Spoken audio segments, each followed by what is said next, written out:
What's up, guys? Ian here, coach of your Ladner Lanturn, bringing you guys our Week 2 Team Builder for Hive Kakuna Season 7, taking on Jackinev and the Memphis Ursarings. His team consists of Aegislash, Rotom Heat, Inteleon, Whimsicott, Mesprit, Komala, Mega Medicham, Hydreigon, Xurkitree, Arachnid, and Rhyperior. Priority users, Aegislash with Shadow Sneak, Inteleon with Sucker Punch, Medicham with Bullet Punch and Fake Out, and Komala with Sucker Punch.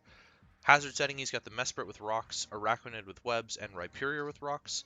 Removal options, Rotom with Defog, Whimsicott with Defog, Komala with Rapid Spin, and Hydreigon with Defog.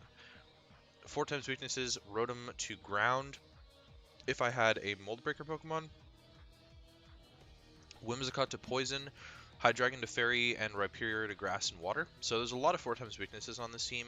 I couldn't really cover all of them, but they're there. This matchup is an interesting one. The only thing I don't really see coming is the Whimsicott, and it could definitely come. There's 100% a world where Whimsicott comes against me. I just feel like with Mega Beedrill and Victini and Crobat that it probably doesn't show up, but it's very useful against Blastoise and Terrakion.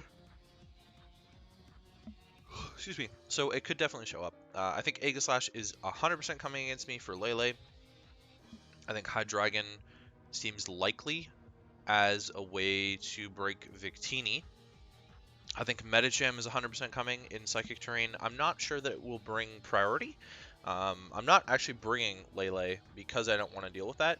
But I don't know about priority Medicham, how that will affect things.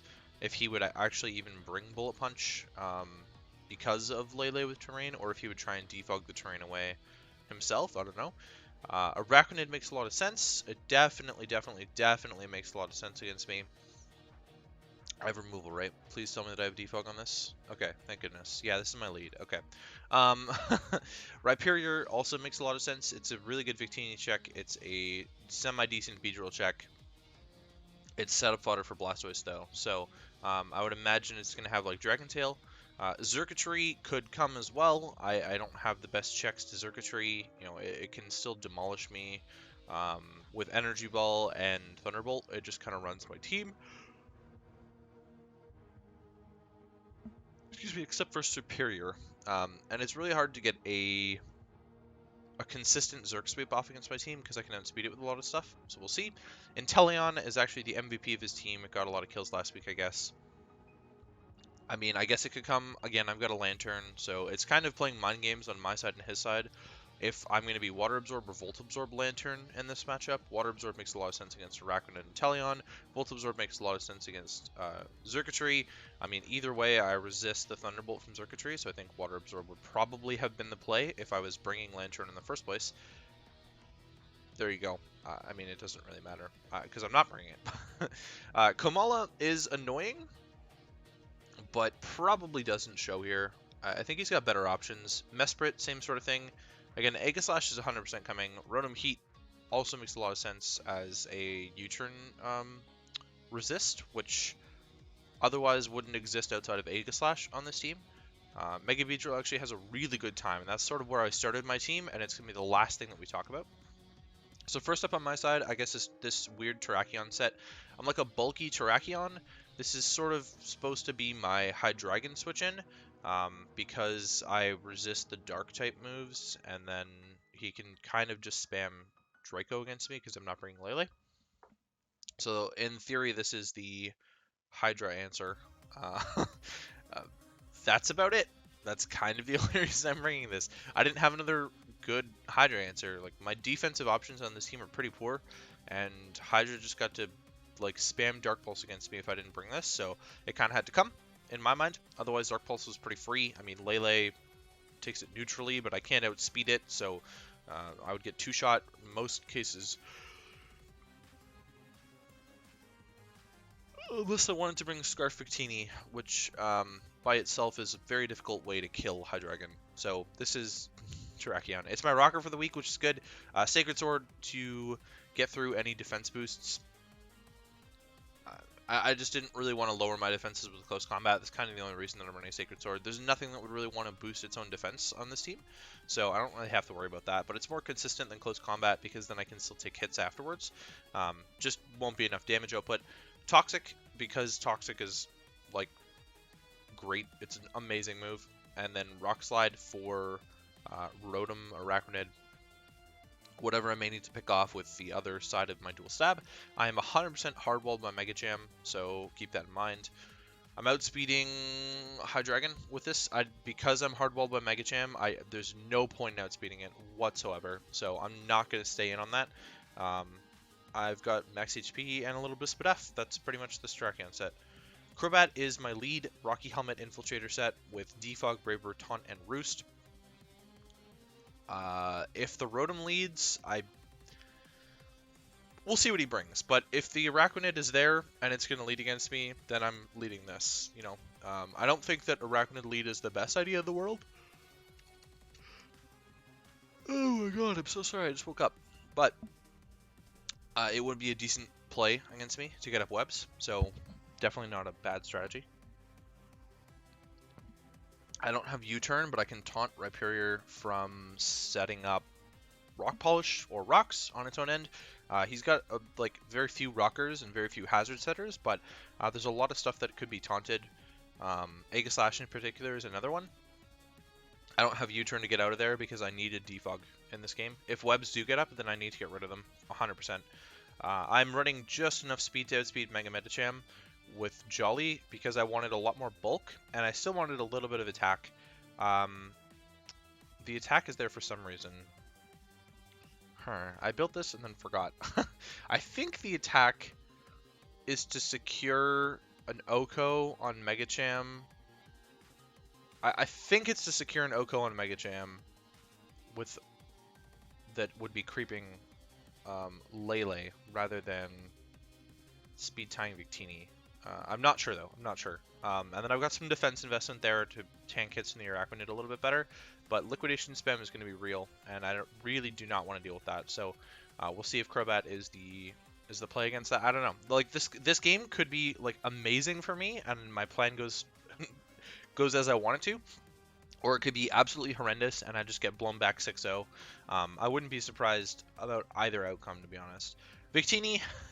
I'm running double Rocky Helmet and defensive Victini. So this is my Mega Medicham answer. Oh my god, why?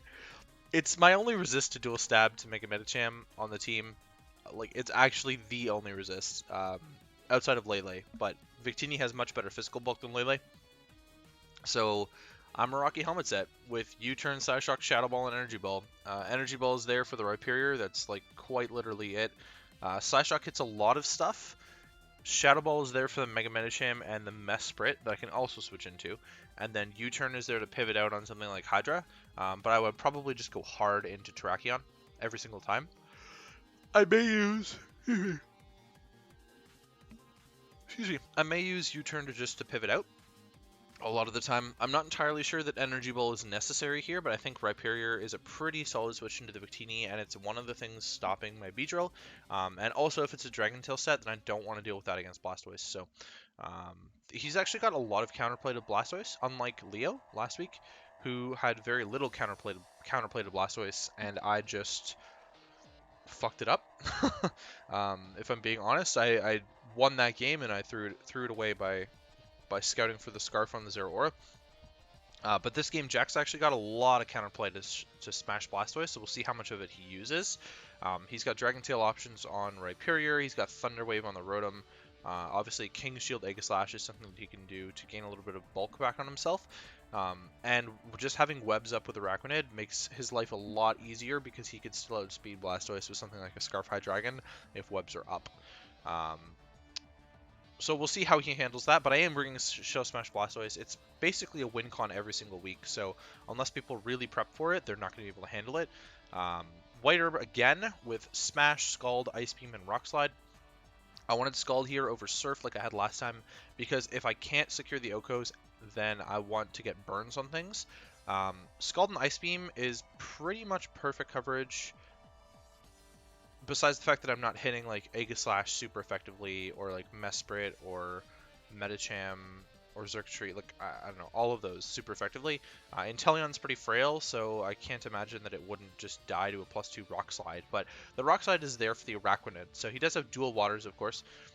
That would be an issue, except for the fact that it turns out modest Rock Slide with max IVs Oko's Araquanid at +2. So, I think it's Oko's, or maybe it Oko's after rocks or something. But it's worthwhile enough that I would run it here and go with that. I'm not sure what I can smash on. We'll have to sort of see what his Rotom set is. If it's locked into Overheat, that's a pretty easy smash for me. The one caveat to that is that if he brings Whimsicott and he catches me smashing, then he can just Encore. And then I'm set up fodder, and my White Herb is useless. So, things to think about, of course. I'm outrunning Hydreigon. Wait, that can't make any sense at all. Scarf Hydra. It must be Scarf Hydra. I just forgot to write down Scarf. Scarf Hydra. I couldn't outrun Scarf Inteleon or Scarf Whimsicott. Mega Medicham cannot be Scarfed, so I went to the next best thing, which is Scarf Hydra. So I'm outspeeding Scarf Hydra at +2, which means I won't outspeed Scarf Inteleon or Scarf Whimsicott. I don't think either of those are great brings against me. Scarf Inteleon more so than Scarf Whimsicott. Scarf Whimsicott's kind of whack, unless it's running a Switcheroo set. But we'll see if this is the win con or not. Otherwise, it can potentially break, and it'll definitely do some scouting for me, which is pretty much the best you can ask for out of a tier 4. I'm putting on all that much pressure. Hoopa is next. It's a more defensive Hoopa. I'm bringing an Assault Vest Hoopa here. The idea is that I can take on Xurkitree. It's my best check to the Xurkitree, which does not get Signal Beam anymore, so it could not hit me super effectively. Outside of that, I mean, Whimsicott can hit me super effectively. I'm really worried about both Inteleon and Hydra because they both get U-turn access, so it's not the most reliable thing in the world, but if he's also a special Aegislash, then this can handle that. It can handle special Rotom Heat, so it does have some options for me. Mesprit, Hydra, and Inteleon are the ones where I'm worried about U-turn killing me. I will not outspeed any of them because I'm not investing any speed for the Mesprit, which I actually probably should be doing. I'll just put a little bit of speed on there. Hyperspace Fury, Drain Punch, Energy Ball, Ice Punch, just a little bit of a mix set with Energy Ball for the Rhyperior. So I'm covering Rhyperior in quite a few ways. It's kind of up to him if he wants to be Rindo or Pasho. I've got options for both, but Rindo is typically the coverage that you'd see against like Victini and Hoopa for sure, because they don't get water coverage. So Rindo's a little bit more effective against most teams that get because water coverage is actually pretty scarce on a lot of mons that aren't water types. Don't get water coverage, so you kind of have to rely on water types for that. That's kind of what makes water types so good in the format, is that there's not a lot of stuff that gets that coverage, so it's a pretty necessary typing to have. Fury breaks protection, so it actually breaks King's Shield. I actually tested this, and it does break through King's Shield, so Aegislash is not a problem to Hoopa. Drain Punch just gets some recovery back. If the Hydra's locked into something and it's not U-turn, then I can come in and Drain Punch on it. Energy Ball, again, like I mentioned, is for the Rhyperior. Fury will deal with pretty much everything else. And then Ice Punch is there for Whimsicott that would resist all 3 of the other moves. So I shouldn't die to like Moonblast from Whimsicott, but it also gets U-turn, so things to worry about there with Hoopa. It's not super consistent. I'm kind of regretting not bringing Lele in this slot, but this is a little bit better to stop the Ghost Spam from Aegislash. Last but not least is my Master Plan Beedrill here with Fell Stinger, Drill Run, Poison Jab, and Toxic Spike. So lots to talk about with this set.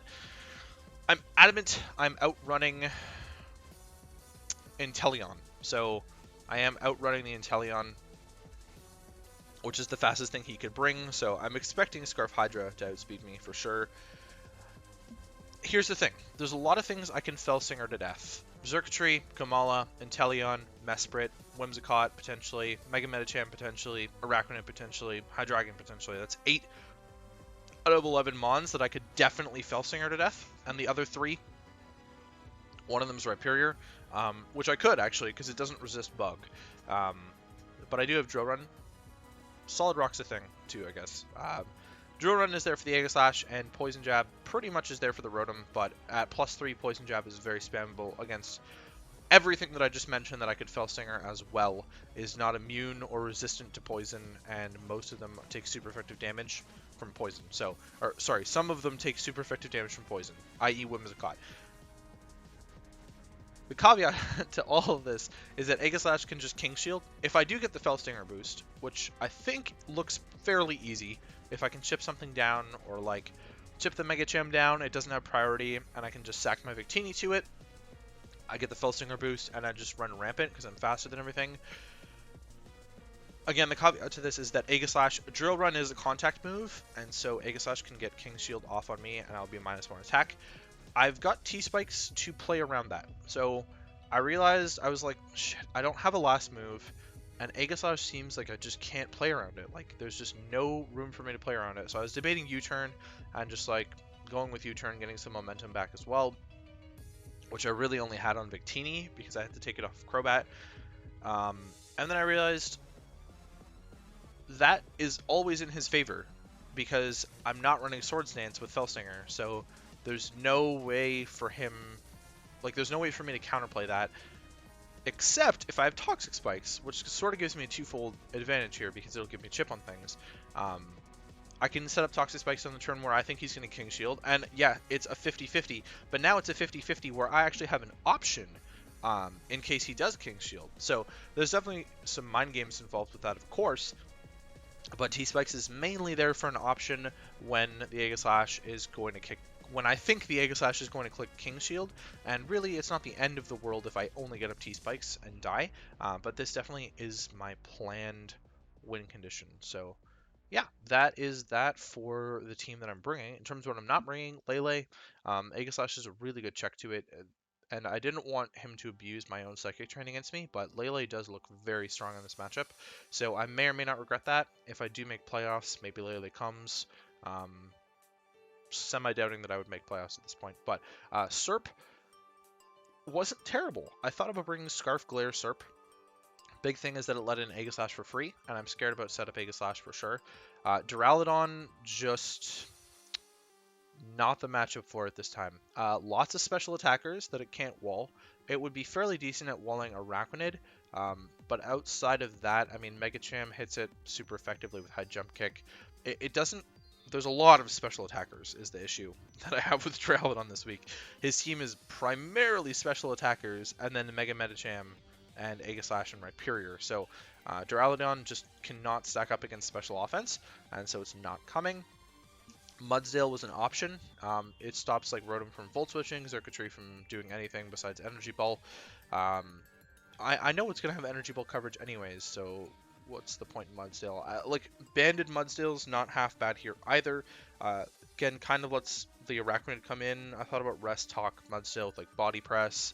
And Earthquake, which can kind of take on Aegislash, but if the Aegislash is special, then that goes a certain way. So Mudsdale's not the greatest spot this week. And then Lanturn, I think just the threat of having Lanturn was enough for me this week to stop at least one of Inteleon, Araquanid, and Xurkitree from not coming. I think at least one of them cannot come because I have Lanturn. So that's going to be it for me. Hopefully you guys enjoyed, and I will catch you for the battle against Jackinev and the Memphis Ursarings.